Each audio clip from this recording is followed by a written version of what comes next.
We are all connected.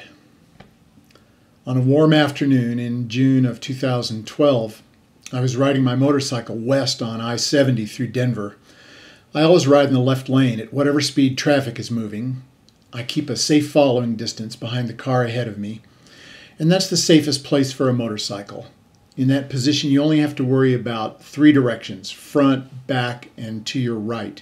Nobody can come at you from the left. So that day I was going about 65 to 70 miles an hour in moderately heavy traffic. The speed limit is 55, but it doesn't work for me to be the speed enforcer on a motorcycle, so I go with the flow. In my mirrors, I saw the car behind me signal and move into the center lane. As soon as he got over, a black Mercedes SUV with two guys in the front moved up to about 10 feet behind me. I could see their faces, even in my convex mirrors. They were 30-something, wearing sunglasses and talking to each other. Well, I was very uncomfortable having them this close. If something happened and I had to stop suddenly, there was no way they could avoid hitting me. I pulled up closer to the car in front of me to demonstrate that I could go no faster, hoping that they would back off. But if anything, they got closer to me. Suddenly, I was filled with rage. I mean, what was I supposed to do? I had a car in front of me. They were right behind me, and they were putting my life in danger. So did these guys expect that I would get over and let them go by? Did they think they were privileged, that, they were so rich and pampered, they didn't give a damn about anybody else? It was really insufferable. I wanted to scream at them. Of course, that was impossible because I was on a motorcycle with a helmet, and they were sealed in nearly 3 tons of steel and probably had the stereo cranked up, maybe. So, seething with anger, I signaled and moved to the center lane, as the car behind me had done.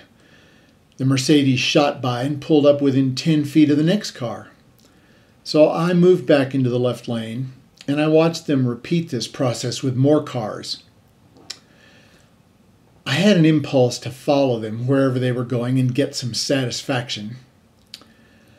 But of course, the one thing you can't do on the road is allow your emotions to affect your driving.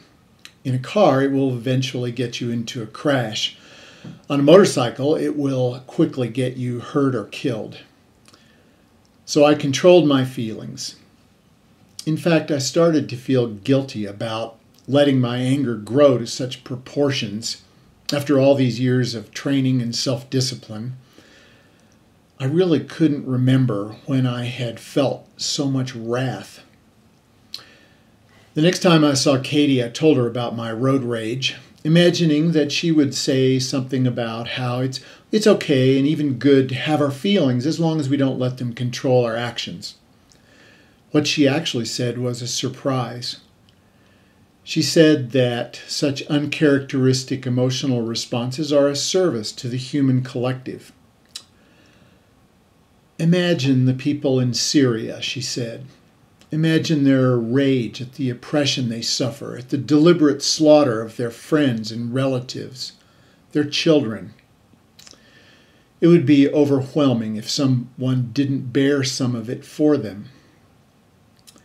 Now, I'm pretty much an emotional cork.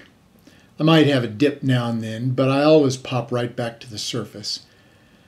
For this reason, and also because I haven't done a lot of volunteer work, I figured I could at least take on some of the collective's unbearable emotion. After Katie's lesson, I expressed to the universe my willingness to bleed off some of the emotions that are too much for my brothers and sisters. And now and then I feel inexplicable sorrow. I hope that it's helping someone a little.